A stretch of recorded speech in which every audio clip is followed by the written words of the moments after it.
రేపే మూడవ కార్తీక మంగళవారము షష్ఠితో కూడుకొని వచ్చింది. కాబట్టి ఈ రోజున మీరు మందార చెట్టు కనిపిస్తే ఈ చిన్న పని చేయండి చాలు. ఇలా చేయటం వలన మీకున్నటువంటి అప్పుల సమస్యలు, ఆర్థిక సమస్యలు అన్నీ కూడా తొలగిపోయి మీరు పట్టిందల్లా బంగారంగా మారుతుంది.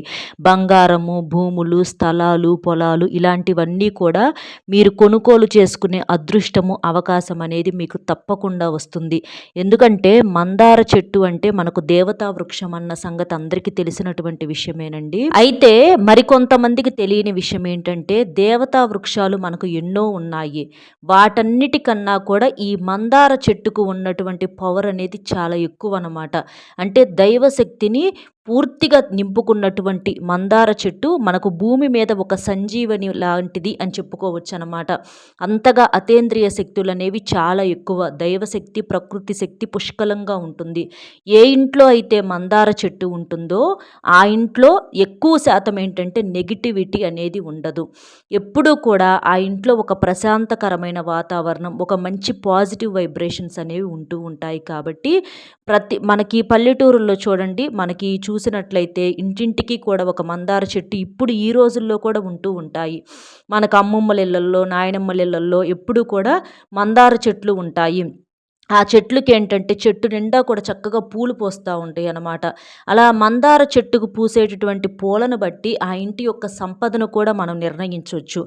ఏ ఇంట్లో అయితే మందార చెట్టుకు చక్కగా చెట్టు నిండా పువ్వులు పూస్తూ ఉంటాయో ఆ ఇంట్లో వారికి సంపాదన బాగా పుష్కలంగా ఉందని అర్థము. అలాగే ఆ ఇంట్లో గొడవలు కూడా ఉండవని అర్థము. ఎందుకంటే లక్ష్మీదేవి స్వరూపం మందార చెట్టు. ఆ తల్లి ఆ ఇంట్లో తిష్ట వేసుకొని కూర్చున్నట్లే. కాబట్టి ప్రతి ఒక్కరూ కూడా ఇప్పుడు ఈ రోజుల్లోనైనా కనీసం అంటే భూమి అనేది చాలా తక్కువగా ఉంటుంది కదా, కనీసం కుండీలోనైనా సరే మందార మొక్కను పెంచుకునే ప్రయత్నం అనేది చేయండి. మందార పువ్వులతో పూజ చేస్తే మీకున్నటువంటి ఆర్థిక సమస్యలు, అప్పుల సమస్యలు అన్నీ కూడా తొలగిపోతాయి.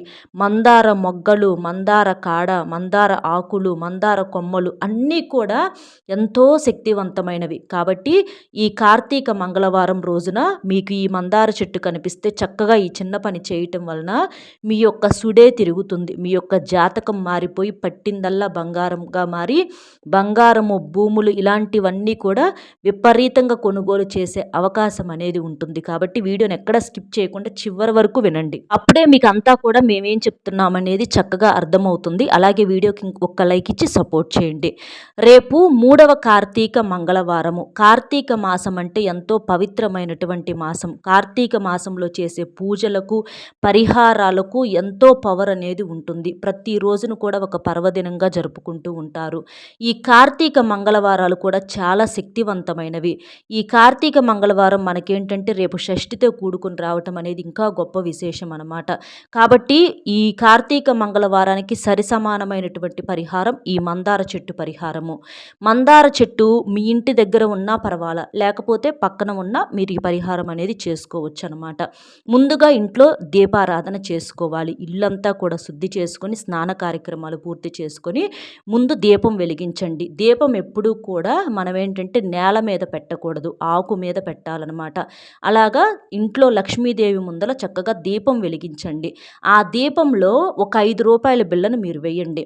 అలా రూ. 5 బిళ్ళనే ఎందుకు వెయ్యాలి అనంటే లక్ష్మీదేవికి రూ. 5 బిళ్ళ అంటే ఎంతో ప్రీతికరం. కాబట్టి వెలిగే దీపంలో రూ. 5 బిళ్ళను మీరు వేయటం వలన మీకున్నటువంటి అప్పుల సమస్యలు, ఆర్థిక సమస్యలు అన్నీ కూడా తొలగిపోయి మీకు విపరీతంగా కలిసి వస్తుంది. పంచభూతాల యొక్క సంపూర్ణ అనుగ్రహం కూడా మీకు కలుగుతుంది. కాబట్టి రూ. 5 బిళ్ళను వెలిగే దీపంలో వేసేసి తర్వాత మీరు దీపం కొండెక్కిన తర్వాత ఏం చేస్తారంటే రూ. 5 బిళ్ళను తీసుకొని శుభ్రంగా ఒక క్లాత్తో తుడిచేసి ఆ నూనె అంతా దాన్ని ఎవరికైనా దానంగా ఇవ్వాలి. అలా ఇవ్వటం వలన మీకున్నటువంటి దరిద్రం మొత్తం కూడా తొలగిపోతుంది. అప్పుల బాధల నుంచి చాలా తేలికగా బయటపడగలుగుతారు. కాబట్టి ఇంట్లో ముందు దీపారాధన అనేది చేసుకోండి.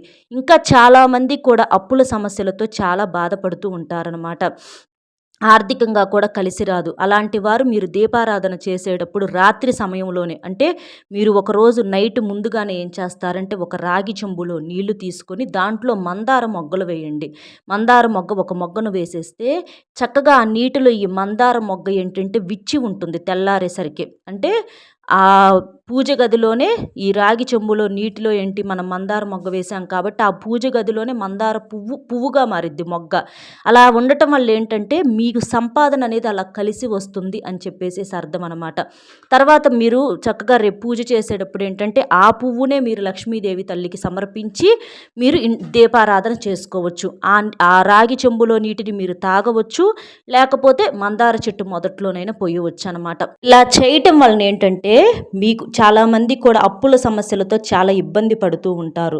అలాంటి వారికి అప్పుల సమస్యలు, ఒక సొంతింటి కల నెరవేర్చుకోలేక చాలా రకాలుగా ఆర్థికంగా ఇంటిపరమైన కుటుంబ సమస్యలతో చాలా ఇబ్బందులు పడుతూ ఉంటారు. చేసే సంపాదన అనేది సరిపోక ఇంట్లో గొడవలు జరుగుతూ ఉంటాయి. అలాంటివన్నీ కూడా తొలగిపోతాయి అన్నమాట. ఇక ఈ పరిహారానికి వచ్చేటప్పటికి ఏంటంటే ఒక మందార ఆకు తీసుకోవాలి. ముందుగా మీరు మందార చెట్టు దగ్గరకు వెళ్ళేసి ఇది సాయంత్రం సంధ్యా సమయంలో చేసుకోండి. ఈ పరిహారం మీకు అప్పుడు బాగా కలిసి వస్తుందన్నమాట. అయితే ఈ మందార ఆకును మీరు సాయంత్రం 6 దాటినాక కొయ్యొద్దు. మీరు ముందుగానే పగలే ఆకును సిద్ధం చేసుకొని పెట్టుకోండి. ఈ మందార చెట్టు దగ్గరకు వెళ్ళి మీరేంటంటే ఒక రాగి చెంబుతో నీటిని తీసుకొని చక్కగా ఆ చెట్టుకు నీటిని సమర్పించండి. తర్వాత మీ యొక్క సంకల్పం చెప్పుకుంటూ మందార ఆకును కోసుకోవాలన్నమాట. తప్పకుండా మందార ఆకుకు కాడ కూడా ఉండాలి. అలా తీసుకొని ఆకుకి ఎటువంటి చిల్లులు బెజ్జాలు కానీ ఉండకుండా మంచి ఫ్రెష్గా ఉన్నటువంటి ఒక ఆకును తీసుకోండి. మీ ఇంట్లో చెట్టు అయినా పర్వాలా, లేకపోతే పక్కింట్లో చెట్టు ఆకైనా మీరు తుంచుకోవచ్చు. ఇబ్బంది అయితే ఏమీ లేదనమాట. ఇది స్నానం చేసి మాత్రమే ఈ పరిహారం అనేది చేసుకోవాలి. అలా తీసుకున్నటువంటి ఆ ఆకులో మీరేంటంటే ఎర్ర కందిపప్పును పొయ్యాలి. ఎందుకంటే కార్తీక మంగళవారం అంటే కుజుడుకు అంకితం చేయబడినటువంటి రోజు. ఆ మంగళవారానికి అధిపతి కుజుడు అనమాట. కాబట్టి మనకు ఎర్ర కందిపప్పు అంటే కుజుడుకు అంకితం చేయబడతాయి. కాబట్టి ఆ మందార ఆకులో ఏంటంటే ఎర్ర కందిపప్పును ఒక స్పూన్ కానీ 2 స్పూన్లు కానీ పోసేసి దాని పక్కనే 5 చిన్న చిన్న బెల్లం ముక్కలు కూడా పెట్టండి. ఇక్కడ చూపించినట్లుగా ఇలా పెట్టాలన్నమాట ఆ మందార ఆకు మీద.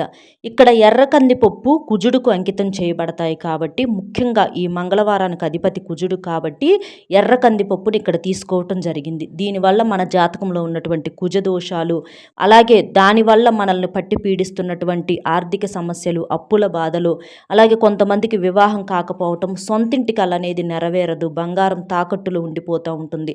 అలాంటివన్నీ కూడా తీరిపోతాయి. మృత్యు దోషాలు ఏదన్నా ఉన్నా కూడా తొలగిపోతాయి అన్నమాట. కాబట్టి ఎర్ర కందిపప్పును తీసుకోండి. పచ్చ కందిపప్పు కూడా ఉంటాయి, అవి కాదు, ఎర్ర కందిపప్పు ఉంటాయండి, అవి తీసుకోండి. అవి మనకు మార్కెట్లో దొరుకుతాయి.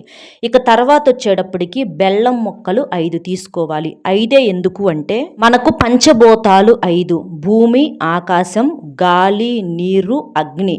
ఇలా మనకు పంచభూతాలు 5 ఉంటాయి కాబట్టి ఒక్కొక్క భూతానికి ఒక్కొక్క బెల్లం ముక్కను మనం ఇక్కడ నివేదన చేయబడటం అనేది జరుగుతుందన్నమాట. కాబట్టి ఇక్కడ మీరు 5 చిన్న చిన్న బెల్లం ముక్కలు ఇక్కడ చూపించినట్లుగా తీసుకోండి. అలా చేయటం వల్ల ఏంటంటే మనకు లక్ష్మీదేవి ప్రకృతిలో మనకు పంచభూతాల అనుగ్రహం అనేది కూడా కావాలి. లక్ష్మీదేవి అనుగ్రహం మనకు కలగాలంటే అంత తేలిగ్గా కలగదండి. ముందు మనకు పంచభూతాల అనుగ్రహం కలిగినప్పుడే ఆ తల్లి యొక్క అనుగ్రహం అనేది కలిగి ఆర్థికంగా బాగా ఎదగగలుగుతాము. కాబట్టి 5 బెల్లం ముక్కలు చిన్న చిన్నవి తీసుకోండి, పెద్దవేం అవసరంలా. అలా తీసుకొని వాటిని మీరేం చేస్తారంటే మీ ఇంటికి ఆవులు వస్తాయి కదా, ఆవుకు ఆహారంగా చక్కగా వాటిని తినిపించండి. ఒకవేళ మీకు ఆవులు అందుబాటులో లేవు అని అనుకుంటే మీరు ఏదైనా మీకు దగ్గరలో ఉన్నటువంటి శివాలయానికి కానీ లేకపోతే ఏదైనా గుడికి వెళ్ళి కానీ అక్కడ ఆ మందారాకు మీద ఈ కందిపప్పు బెల్లం ఉన్నటువంటి వాటిని తీసుకువెళ్ళి అక్కడ పెట్టేసేసి రండి. అక్కడ పెట్టడం వలన చీమలు తింటాయి, అలాగే గోవులు తింటా ఉంటాయి, ఏవి తిన్నా పర్వాలేదు, అట్లా వదిలేసేసి రండి. ఇట్లా చేయటం వల్ల ఏంటంటే ఇలా మీకేదైనా అప్పుల సమస్యలు, ముఖ్యంగా చాలామంది కూడా అప్పులంటే చాలా ఇబ్బంది పడే వాళ్ళు ఉన్నారండి. అప్పులతోటి చాలా నష్టాలు కూడా జరుగుతూ ఉంటాయి. కాబట్టి అలాంటి అప్పుల సమస్యలు తీరిపోతాయి. వీటితో పాటుగా మనకేంటంటే సొంతింటి కల నెరవేరుతుంది. తాకట్టులో ఉన్న బంగారాన్ని విడిపించుకోగలుగుతారు. కుజుడు యొక్క అనుగ్రహం అనేది కలుగుతుంది. కుజ దోషాలు పూర్తిగా తొలగిపోతాయి. పెళ్లి కాని ఆడపిల్లలు ఎవరన్నా ఉంటే చక్కగా వాళ్ళకి వివాహాలు జరుగుతాయి. వివాహమైన వాళ్ళకి సంతానం కలుగుతారు. మంచిగా ఉద్యోగాలు దొరికే అవకాశం అనేది ఉంటుంది. మీ యొక్క వ్యాపారంలో మంచి సక్సెస్ అనేది ఉంటుంది. ఇట్లా ఈ మందార ఆకు మీద మనం ఇలా పెట్టి ఈ పరిహారం అనేది చేయటం వలన మీకున్నటువంటి అన్ని రకాలనే దోషాలు అనేవి తొలగిపోయి మీకు విపరీతంగా కలిసి వస్తుందన్నమాట. ఎందుకంటే మందార ఆకు అనేది అంత శక్తివంతమైనది. ఆ ఆకులో మనం ఇవన్నీ కూడా పెట్టి ఈ పరిహారం అనేది చేయటం వలన మీకున్నటువంటి అన్ని రకాల సమస్యలన్నీ చాలా తేలికగా తొలగిపోతాయి. చాలా వరకు కూడా ఆవుకు పెట్టే ప్రయత్నం అనేది చేయండి. ఆవు అందుబాటులో లేకపోతే మాత్రం మీరు ఇట్లా ఏదైనా గుడిలోకి వెళ్ళి అక్కడ వదిలేసేసి రావచ్చు అనమాట. లేదా మీ ఇంటి బయట అయినా సరే మీరు పెట్టుకోవచ్చు. ఇలా చేయండి. ఈ రోజున ఎట్టి పరిస్థితుల్లో ఇంట్లో నాన్ వెజ్ తినటం కానీ, నలుపు రంగు బట్టలు వేసుకోవటం కానీ, అలాగే ఎరుపు రంగు బట్టలు వేసుకోవటం కానీ చేయకూడదు. ఎందుకంటే మంగళవారానికి అధిపతి కుజుడు కాబట్టి, కుజుడు ఎరుపు రంగులో ఆగ్రహంగా ఉంటాడు కాబట్టి ఈ రోజున ఎరుపు రంగులో ఉన్నటువంటి బట్టలు కూడా ధరించకూడదు అనమాట. నాన్ వెజ్ అనేది కూడా తినకూడదు. తింటే చాలా ఇబ్బందులు వచ్చే అవకాశం అనేది ఉంటుంది. వీటితో పాటుగా మీరు ఈ పరిహారం అనేది మీరు సాయంత్రం సంధ్యా సమయంలో చేసుకోవటం వల్ల మంచి ఫలితం అనేది ఉంటుంది. మరి ఆ సమయంలో ఆవులు ఎక్కడ దొరుకుతాయి, లేకపోతే గుడికి వెళ్ళటానికి మాకు కుదరదు అని అనుకున్న వారు మీరేంటంటే ఇలా సిద్ధం చేసుకున్నటువంటి ఈ ఆకును మీరు చక్కగా మీ ఇంటి బయట పెట్టేసేసి మరుసటి రోజైనా సరే మీరు ఇలా ఆవుకు ఆహారంగా తినిపించవచ్చు. లేకపోతే ఏదైనా దేవాలయంలోనైనా సరే వదిలిపెట్టి రావచ్చు. శివాలయంలోనైనా వదిలిపెట్టవచ్చు. లేకపోతే మీకు దగ్గరలో ఉన్నటువంటి ఏదైనా గుడిలోనైనా వదిలిపెట్టేసి రావచ్చు అనమాట. ఇలా చేయటం వలన మీకు అద్భుతంగా కలిసి వస్తుందండి. మీ యొక్క సుడి తిరగటం చూసి మీరే ఆశ్చర్యపోతారనమాట. చాలా చాలా శక్తివంతమైనటువంటి పరిహారం ఈ పరిహారం. సాయంత్రం సంధ్యా సమయమే అని ఇక్కడ ఎందుకు చెప్తున్నామంటే, సంధ్యా సమయం అంటే లక్ష్మీదేవి భూలోకాన అంటే భూమి మీద సంచరించే సమయం. అలాగే దుష్ట శక్తులు కూడా మనకు తీసేసుకోవటానికి సంధ్యా సమయం అనేది చాలా బాగా పనికొస్తుందన్నమాట. కాబట్టి ఆ సమయంలో ఈ పరిహారం అనేది చేయటం వలన మనకు అద్భుతంగా సిద్ధిస్తుంది. కాబట్టి మీరు ఇలా సాయంత్రం సుమారు 4 గంటల దగ్గర నుంచి ఈ పరిహారం అనేది చేసుకోవచ్చండి. ఇబ్బంది అయితే ఏమీ లేదు. చక్కగా మీరు ఇలా శుద్ధిగా స్నానం చేసేసి మీరింట్లో దీపం కూడా వెలిగించుకొని ఈ పరిహారం అనేది చేసుకోండి. మీరు ముందుగానే ఆకును చక్కగా తుంచుకున్నారనుకోండి, ఆ ఆకును పూజలో పెట్టుకొని తర్వాత పరిహారం చేసే ముందల ఈ ఆకును తీసుకొని అప్పటికప్పుడు చేసుకోవచ్చు. పూజలో ఆ తల్లి దగ్గర పెట్టడం వల్ల ఏంటంటే ఆ ఆకుకి ఇంకా శక్తి అనేది చాలా ఎక్కువ అవుతుందన్నమాట. ఆకును చక్కగా పూజ దగ్గర పెట్టేటప్పుడు ఒకసారి నీటితో శుభ్రంగా కడగండి. ఎందుకంటే దుమ్ము ధూళి ఉంటాయి కాబట్టి అవన్నీ తొలగిపోతాయి. చక్కగా మీకు శివపార్వతుల అనుగ్రహంతో పాటుగా ఆ విష్ణుమూర్తి లక్ష్మీదేవి యొక్క సంపూర్ణ అనుగ్రహంతో మీరు కుబేరులుగా మారుతారు.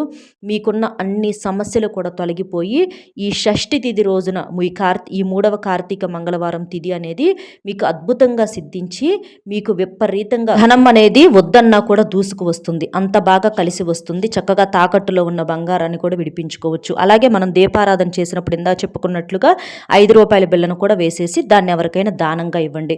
ఇలా చేయటం వలన మీకు చాలా బాగా శక్తివంతంగా ఈ పరిహారం అనేది సిద్ధిస్తుంది. కాబట్టి చక్కగా ఇలా చేసేసుకోండి. అర్థమైంది కదండి. రేపు కార్తీక మంగళవారం షష్ఠి తిథితో కూడుకొని వచ్చిన ఈ రోజున మందార చెట్టు కనిపిస్తే ఏం చెయ్యాలి ఏంటి అనేది మన వీడియో నచ్చితే తప్పకుండా ఒక చిన్న లైక్ ఇచ్చి సపోర్ట్ చేయండి. మీరు లైక్ చేయటం వల్ల వీడియో మరికొంతమంది మిత్రులకు చేరి వారు కూడా ఉపయోగించుకునే అవకాశం అనేది ఉంటుంది. తద్వారా ఆ భగవంతుడు మనకు ఏదో ఒక రూపంలో తప్పకుండా సహాయం చేస్తాడు. మీకు తెలిసిన ఫ్రెండ్స్కి కూడా షేర్ చేస్తే హెల్ప్ అవుతుంది. మొట్టమొదటిసారిగా మన ఛానల్ చూస్తుంటే సబ్స్క్రైబ్ చేసుకొని పక్కనే ఉన్న ఆల్ అనే బెల్ని క్లిక్ చేస్తే నేను పెట్టే ప్రతి వీడియో కూడా ముందుగా మీకు నోటిఫికేషన్ రూపంలో చేరుతుంది. కాబట్టి ఒక్క లైక్ ఇచ్చి సపోర్ట్ చేస్తారని మనస్ఫూర్తిగా కోరుకుంటూ కామెంట్ బాక్స్లో ఓం శ్రీ ధనలక్ష్మియే నమః అనే కామెంట్ని చేయటం వలన ఆ తల్లి ఎప్పుడూ కూడా మీ ఇంట్లో స్థిర నివాసం ఉంటుంది. మరో మంచి విశేషంతో మళ్ళీ కలుద్దామండి. సర్వేజన సుఖినో భవంతు. ధన్యవాదములు.